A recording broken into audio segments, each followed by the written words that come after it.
hay un pequeño grupo de personas de las cuales conocemos algunas y a otras seguramente las ignoramos, que han decidido convertirnos en esclavos en este planeta. Yo creo que dentro de las élites globalistas lo que hay ahora es un temor de que la ola que ha ido creciendo en una dirección de pronto receda y les caiga encima. Si uno va al buscador y escribe "no tendrás nada y serás feliz", esto no es una maldad mía, es el primer anuncio de lo que el Foro de Davos dice que va a ser el mundo en el año 2030. Hay sectores enormes de la sociedad americana que ven a Biden como una amenaza. Es decir, ni siquiera lo ven como una amenaza porque él sea malo, es que lo ven como una marioneta de sujetos en la sombra. Sin embargo, el 60% de médicos y enfermeras dijeron que no se ponían la...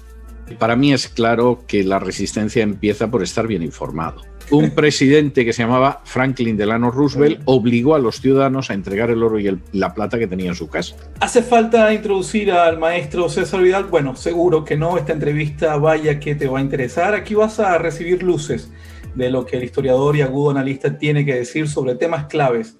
Hablamos de la agenda de las élites, del futuro económico global, de los mecanismos de opresión, de la advertencia de Davos sobre un ataque cibernético que causaría un crash global.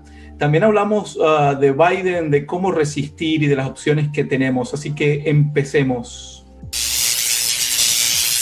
Pocos les han dado tantas vueltas a la historia como usted, maestro, ¿no? Pero me imagino que aún así se asombra un poco o bastante quizás de estos tiempos extraordinarios que estamos viviendo. Y si nos los contaban hace 10 años, 5 años, bueno, le decíamos a esa persona que estaba loco, ¿no? Y nos contaba lo que está sucediendo. Quiero preguntarle y darle la bienvenida, si tuviera que explicarle, qué sé yo, una nietica de 8 años, a una persona muy pequeña, a una personita que está creciendo, ¿no? ¿Qué hemos estado viviendo estos últimos 12 meses y por qué lo hemos estado viviendo? ¿Qué le diría? ¿Cómo lo resumiría? Bienvenido, maestro. Bueno, muchísimas gracias en primer lugar por la invitación. Para mí es un placer poder recalar aquí durante un tiempo y departir contigo. Vamos a ver, a mí el asombro no me molesta. El asombro es el origen de la filosofía. El ser humano deja de ser una especie de mono más o menos entretenido con ciertas actividades animales cuando de pronto se sorprende, se pregunta por el porqué de las cosas y empieza a razonar. O sea que ese es el lado bueno de lo que estamos viviendo. ¿Qué estamos viviendo?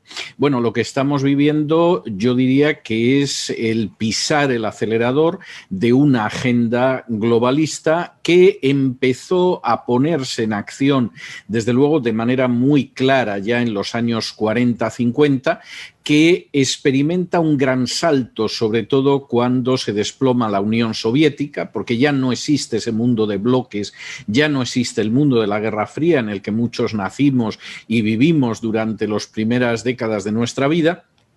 Y nos encontramos, por el contrario, en un mundo en el cual hay un pequeño grupo de personas que ha decidido que va a convertir el mundo en su rancho, en su terreno particular, en su zona de explotación y que para eso va a acabar, por supuesto, con la soberanía y la independencia nacional, va a convertir a las naciones en meros protectorados y, por supuesto, a la mayor parte de la población mundial en ratas de laboratorio de sus experimentos. Esto no es de alguna manera la explicación que daría un conspiranoico. Yo puedo ser muchas cosas y algunas no positivas, pero desde luego no un conspiranoico, y no me voy a poner a hablar ahora de los reptilianos ni cosas de ese tipo.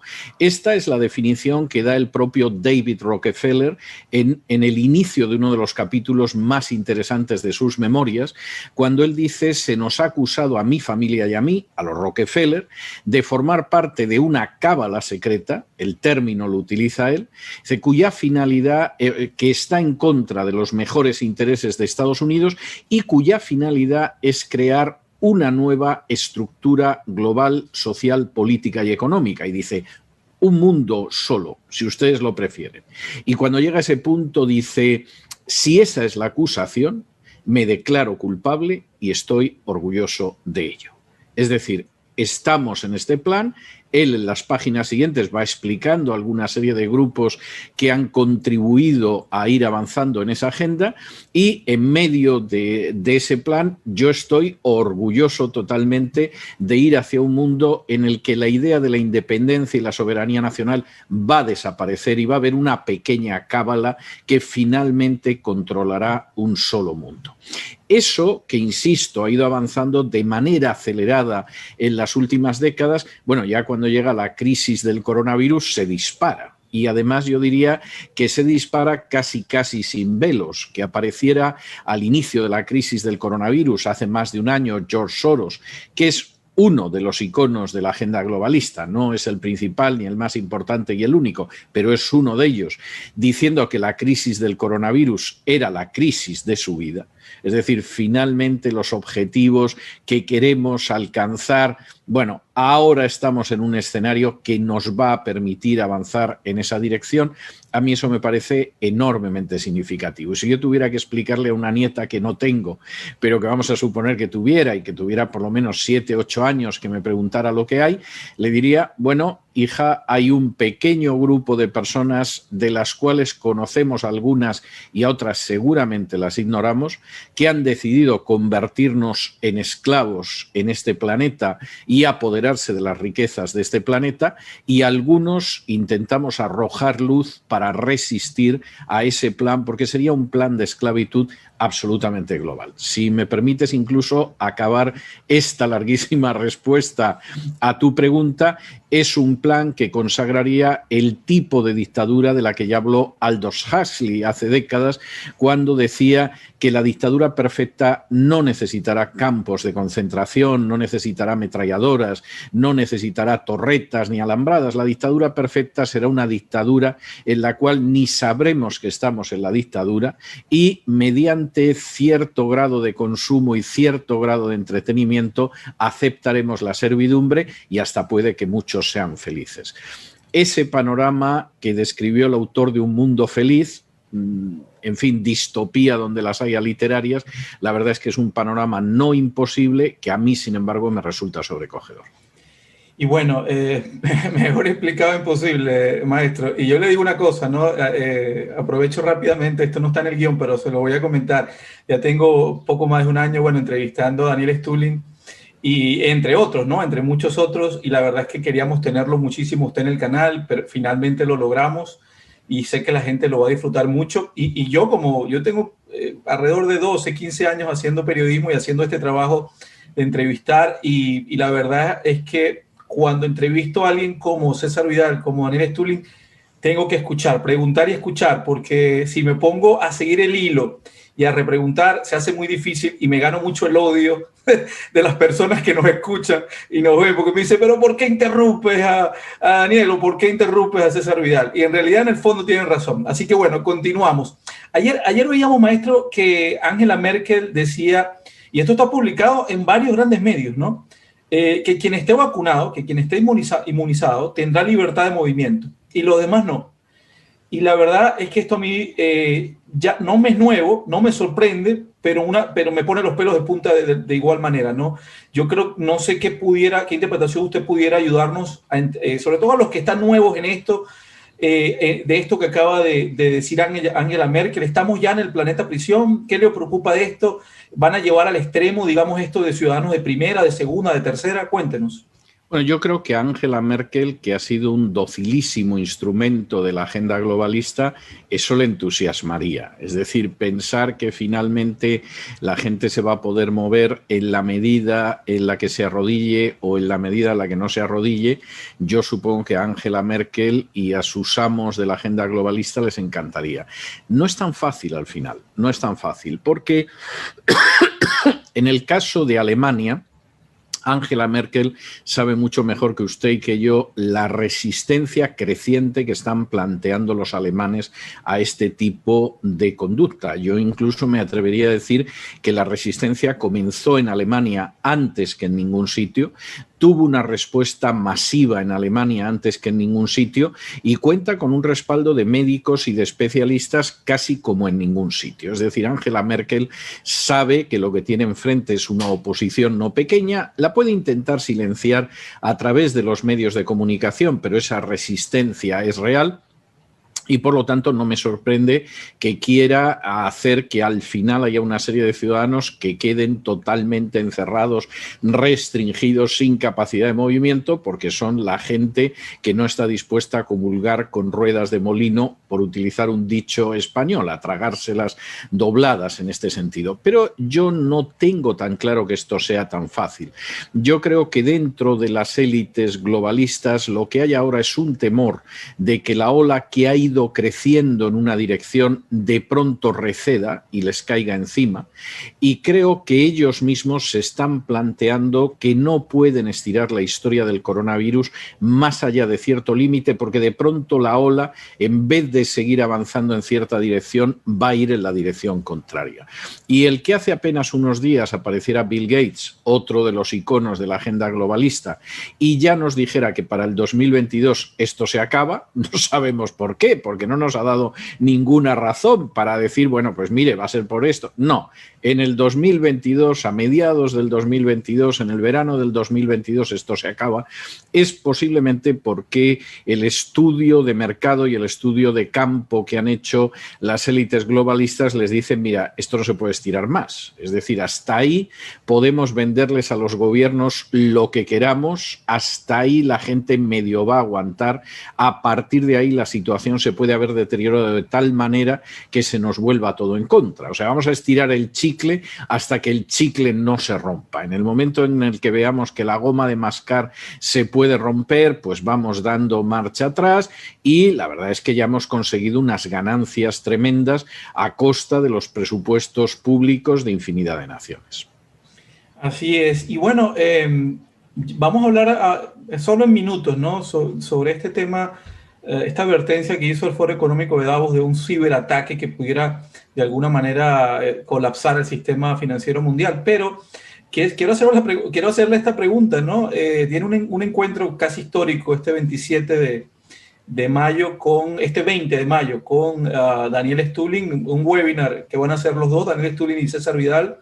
Recuerden, este 20 de mayo, y bueno, la verdad es que esto va a ser por primera vez, y yo pienso que, bueno, escucharlo sin censura, sin filtros, va a ser realmente interesante. ¿Qué se va a encontrar la gente en este diálogo que tendrán?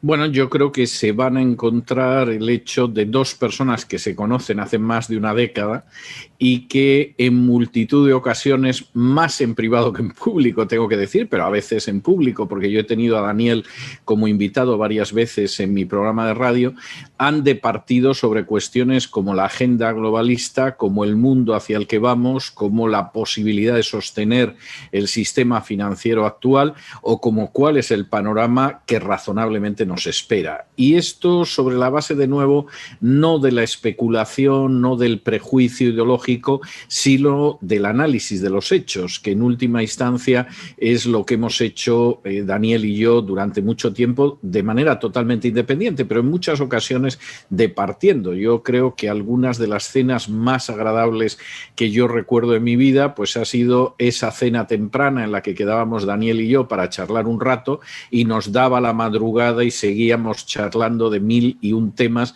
además absolutamente a calzón quitado, es decir, hablando con una franqueza absoluta, muchas veces sin esas formas que guardas en los medios de comunicación, sino realmente expresando, bueno, dudas, preguntas, ¿qué piensas de esto? ¿Qué te parece lo de más allá? ¿Cómo ves este último movimiento? Pues mira, no lo sé. En fin, este tipo de departir, bueno, pues yo creo que eso, que es algo que hemos disfrutado Daniel y yo en varias ocasiones, creo que la gente lo va a disfrutar por millares en este encuentro, porque vamos a hablar de todas estas cuestiones que hemos mencionado y seguramente de muchas más. Por supuesto, hablaremos del Foro de Davos, una gente a la que no ha elegido absolutamente nadie, que no tienen la menor legitimidad democrática y que se han autonombrado como el Foro Económico Mundial, nada menos que el Mundial, no es el Galáctico, porque todavía todavía no tenemos contacto con seres de otros planetas, porque si no serían el Foro Económico Galáctico. Bueno, esta gente ha decidido en su día publicar un vídeo que dura escasamente 1 minuto y medio y que han ido retirando de las redes, pero adelanto que en mi blog cesarvidal.com se puede encontrar.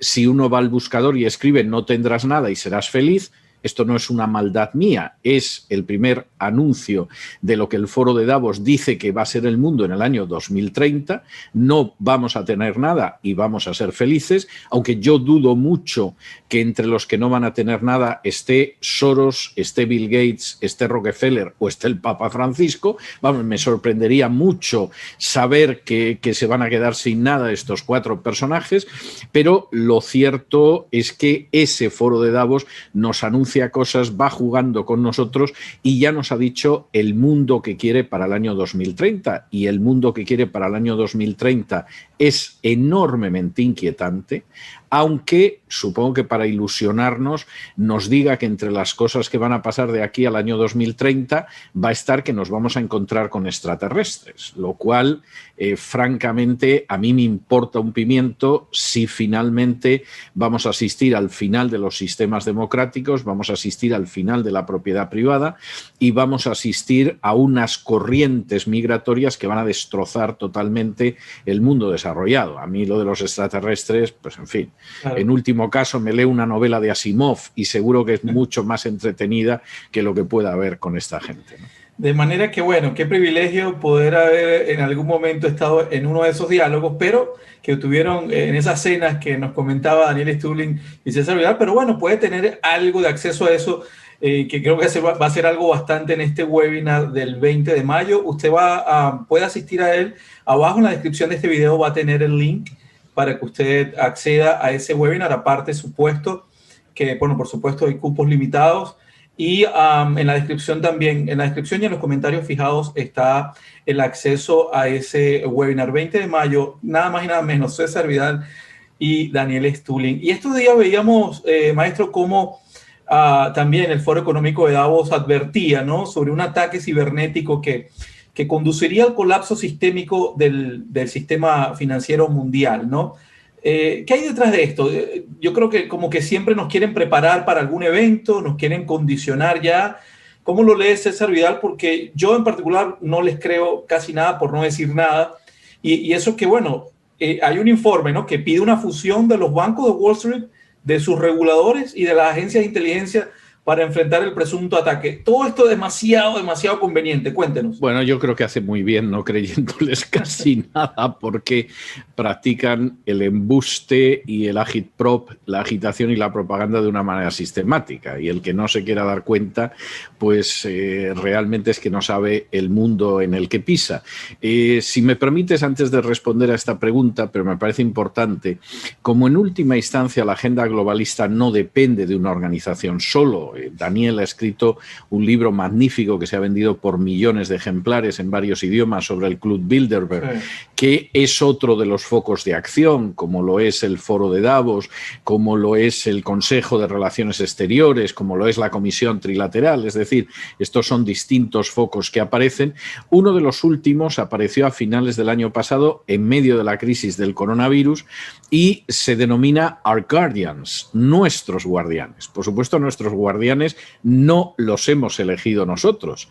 Y en Our Guardians, que tiene una página, que uno va a Our Guardians y los ve, aparece una foto del grupo de constitución de Our Guardians y ahí está la Big Pharma, está el Big Bank, está el Big Tech, está el Big Invest, como yo denomino, las grandes empresas de inversión, y en el centro de la foto está el Papa Francisco, que tiene a su derecha al cardenal encargado de relaciones humanitarias, presuntamente, a su izquierda, y a su derecha a Lady Rothschild.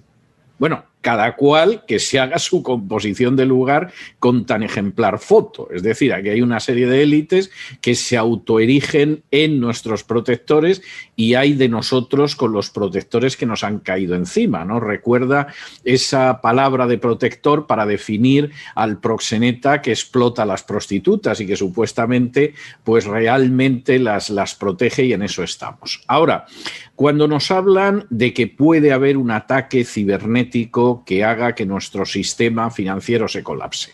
Vamos a ver, nosotros vivimos en una situación que a mí me recuerda muchísimo a ese episodio que hemos visto en algunas películas o leído en algunas novelas, en que de pronto a un banquero deciden inspeccionarlo y entonces mira tú qué casualidad que el edificio donde están los libros de contabilidad arde.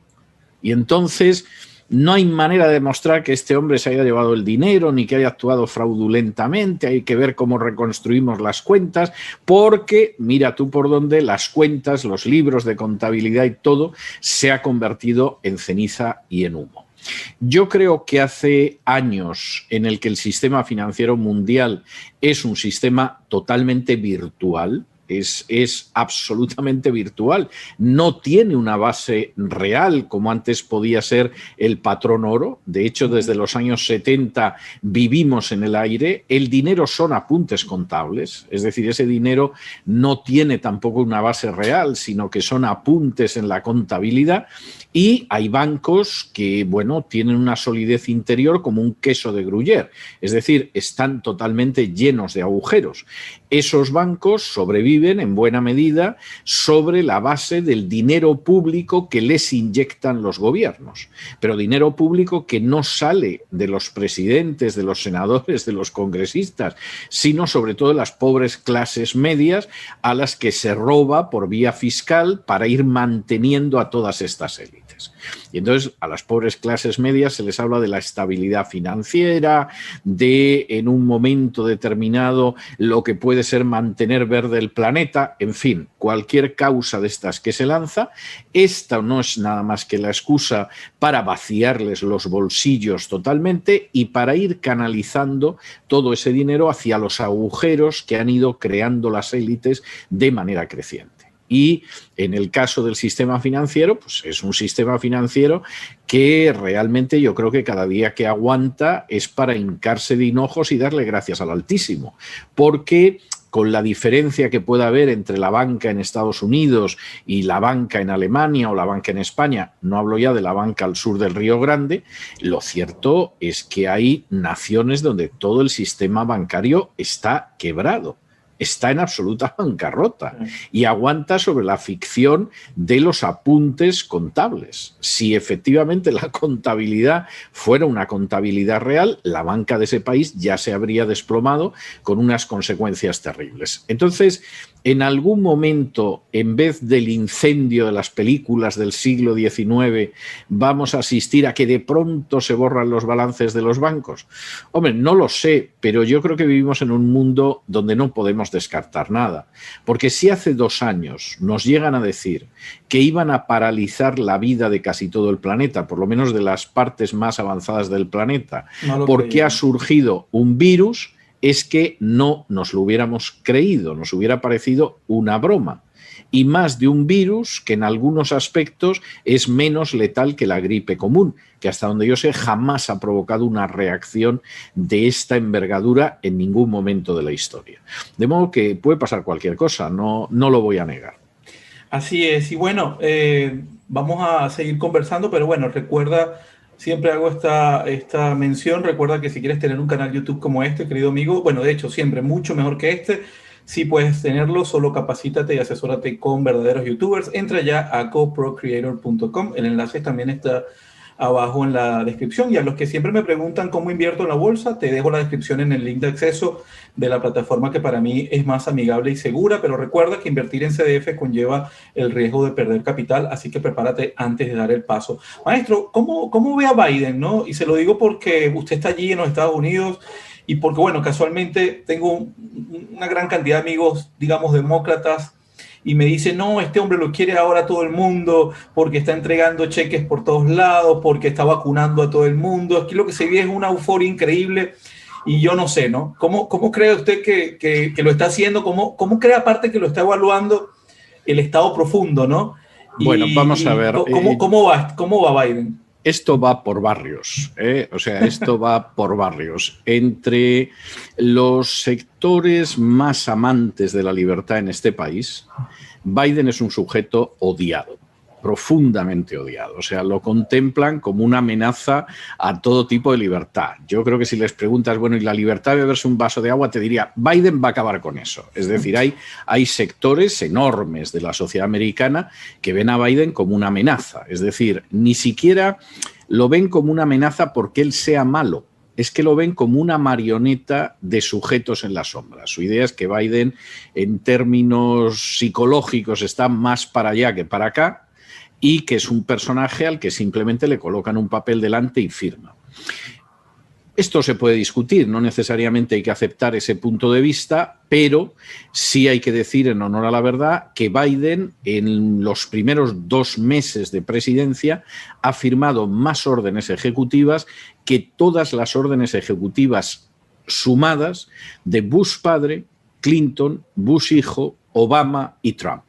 Es decir, el gobierno por orden ejecutiva, que, hombre, es una facultad presidencial, pero generalmente los presidentes son prudentes con las órdenes ejecutivas, no han firmado tantos. Bueno, pues Biden hasta ahora en 2 meses ha firmado más que todos sus predecesores sumados, lo cual da muy mala impresión. Luego, en segundo lugar, sí hay un sector de la población que está muy contento con los cheques, como también estaba muy contento cuando empezó a dar cheques Donald Trump. Pero yo creo que es mayor el sector de la población que se pregunta cuánto se va a estirar lo de los cheques. Porque a diferencia de lo que pasa en otros países, y podría decir que en el sur de Europa o en el sur de América, el americano medio se pregunta de dónde sale el dinero. Es decir, tú en otros países anuncias que vas a dar una ayuda, un subsidio, una subvención, todo el mundo se pone muy contento y por regla general no se pregunta de dónde viene. El americano medio inmediatamente dice, ¿y esto cómo se va a pagar? O sea, ¿esto cómo me va a repercutir en los impuestos? ¿Me va a repercutir en tasas? ¿Va a aumentar la deuda? O sea, ¿qué va a pasar aquí? Y, por ejemplo, hay muchos americanos en estos momentos, incluso gente humilde, incluso de minorías étnicas, que son muy contrarios a que esto se prolongue más tiempo porque piensan que desmoviliza a la gente a la hora de buscar trabajo. Yo tengo que decir que, por ejemplo, en un estado como el que yo vivo, que es la Florida, que es un estado que, como ha sido muy flexible con el confinamiento, económicamente ha aguantado muy bien la crisis de este año y hay mucho movimiento y ha seguido creciendo el empleo, etcétera. Lo que ves es prácticamente en casi todos los negocios por los que pasas carteles de se contrata.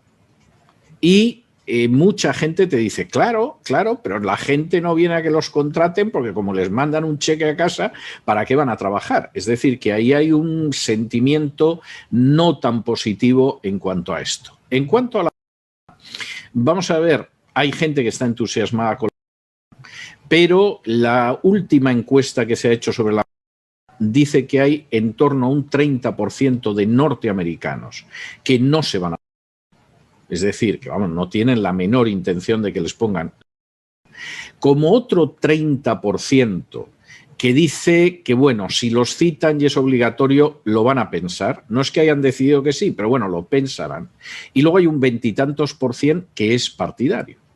Y de hecho, esto ha significado que a pesar de la cantidad de miles de millones de dólares que se ha gastado en comprar Estados Unidos, mucha gente no se está yendo y se está pensando en regalar los excedentes de que hay, porque parece bastante claro que muchísima gente no va a ir a... Y entonces les pueden contar que es segura la Pfizer o la AstraZeneca o la Johnson & Johnson o la Janssen o lo que quieran, pero hay un escepticismo muy grande. Entonces, Maestro, sí es verdad. Y disculpe que le interrumpa allí, sí. solo para ver si es cierto, para confirmar. Por ahí leí en algún Twitter de que en el ejército norteamericano hicieron una encuesta y el 40% de los integrantes del ejército dijeron que no se van a... No sé si lo leyó. Y seguramente la cifra es mayor, porque claro, también, por ejemplo, en Nueva York, que es un estado demócrata, que ha tenido un confinamiento durísimo, que ha tenido unas cifras, las peores cifras del coronavirus que ha habido en Estados Unidos, etcétera. Sin embargo, el 60% de médicos y enfermeras dijeron que no se ponían y que no se ponían no porque sean contrarios a las... Es decir, aquí no estamos hablando de un sector de la población que considera que las son un veneno y no te las debes poner, etcétera. O sea, no estamos hablando de eso. Estamos hablando de la gente que dice, no, yo no soy contrario a la... Pero creo que estas no son seguras. Y hasta que no haya una segura, yo ese riesgo no lo asumo. Y no lo asumo sobre todo porque los contratos que están haciendo firmar las empresas de Big Pharma a los estados, no solo a Estados Unidos, sino a los países de la Unión Europea y de otros países, libran de cualquier tipo de responsabilidad a esas empresas. Hace apenas unas horas en la Unión Europea se decía que los estados van a asumir los posibles trastornos, muerte, enfermedad, etcétera, que puedan derivar de la... Pero no va a ser Pfizer, no va a ser AstraZeneca ni nadie, ¿no? Siempre ha sido así, ¿no? Con el tema de la... Nunca se han hecho responsables, ¿no? No ha sido así.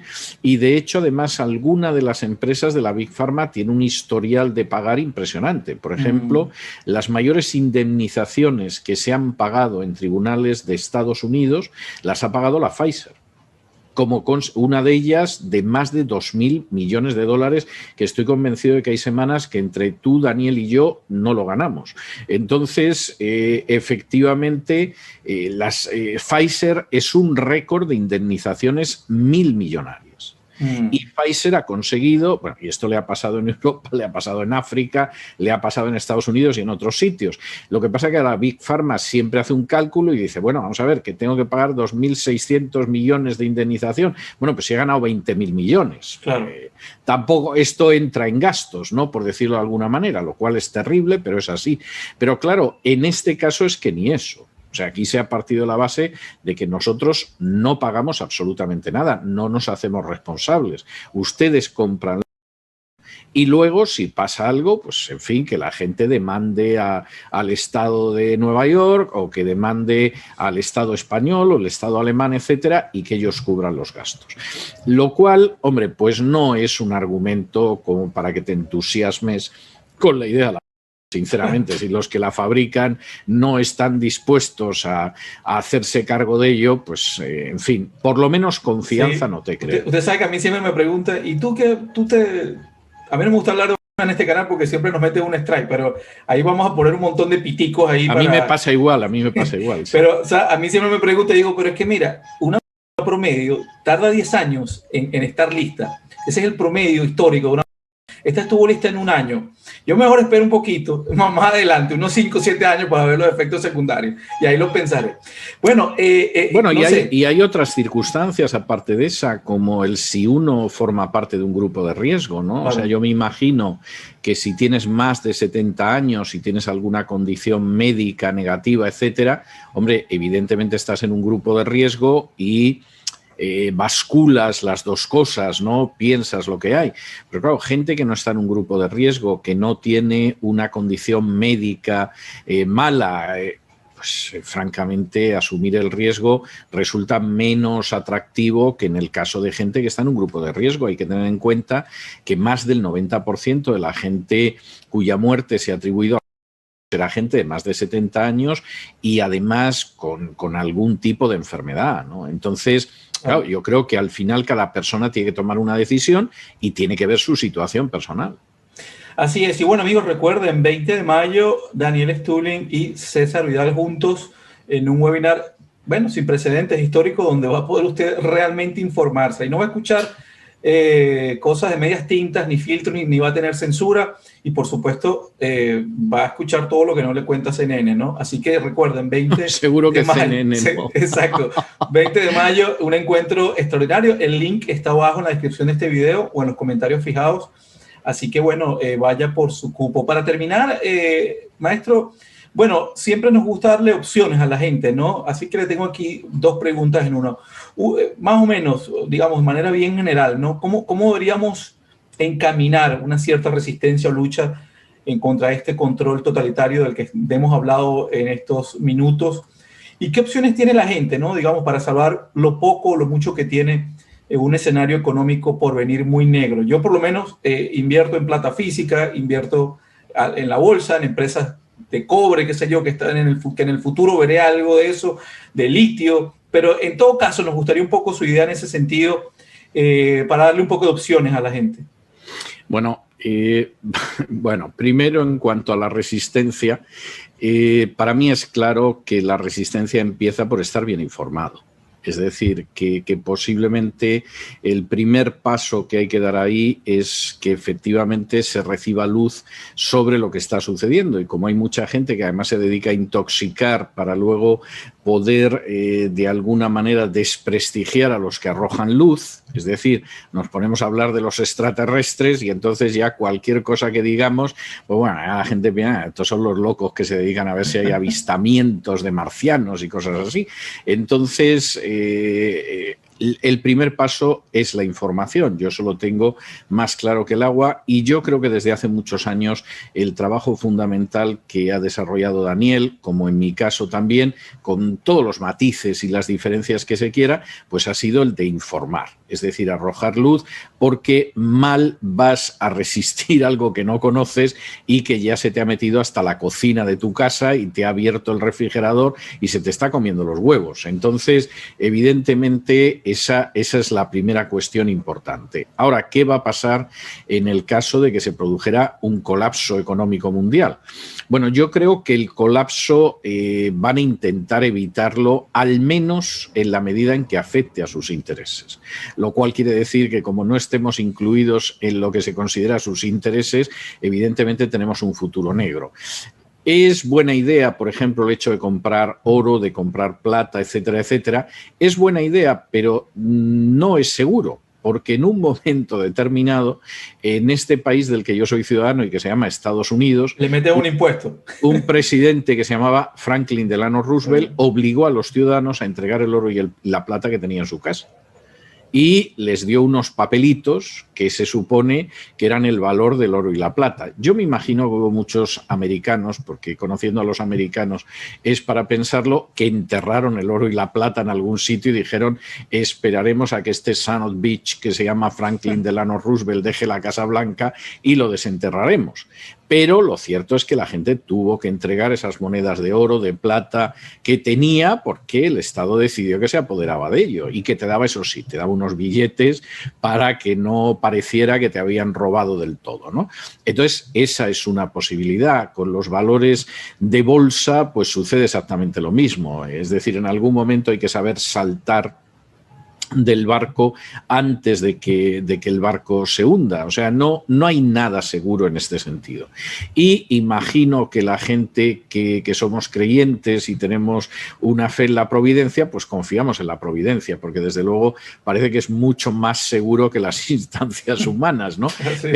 Pero efectivamente es un panorama difícil y es un panorama en el cual la esperanza que hay es que mantengas un cierto nivel de información que te permita, si no parar el golpe, al menos apartarte del golpe cuando te vaya a caer encima y lamentablemente golpee a millones de inocentes.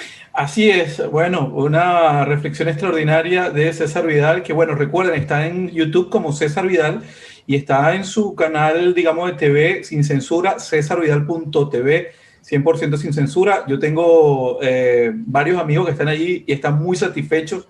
Y estoy yo en cualquier momento entrando a cesarvidal.tv como suscriptor as well, ¿no? Así como lo están haciendo ellos.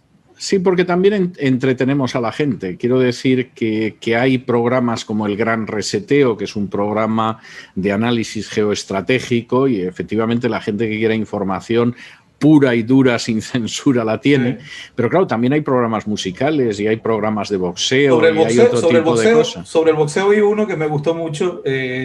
Realmente creo que es extraordinaria esa idea, no concentrar todo. Es así. Me parece extraordinario y sé que mucha gente está muy contenta. Así que recuerden, cesarvidal.tv, 100% sin censura.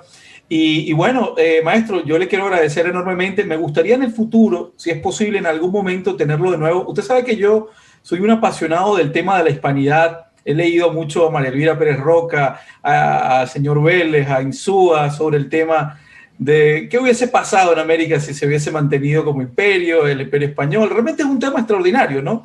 El papel de Bolívar y los independentistas. Ojalá que algún día podamos tener el tiempo, usted pues, y pudiera regalárnoslos para conversar. 4 preguntas sobre ese tema, la gente lo disfruta enormemente en Sudamérica. Siempre se piensa que hubiese pasado si no nos hubiésemos separado de España. Es una pregunta que siempre nos hacemos los que leemos la historia, ¿no? Los que nos gusta la historia. Y ojalá que un día podamos conocer un poco, hacerles un par de preguntas sobre eso y que la gente tenga acceso a su interpretación.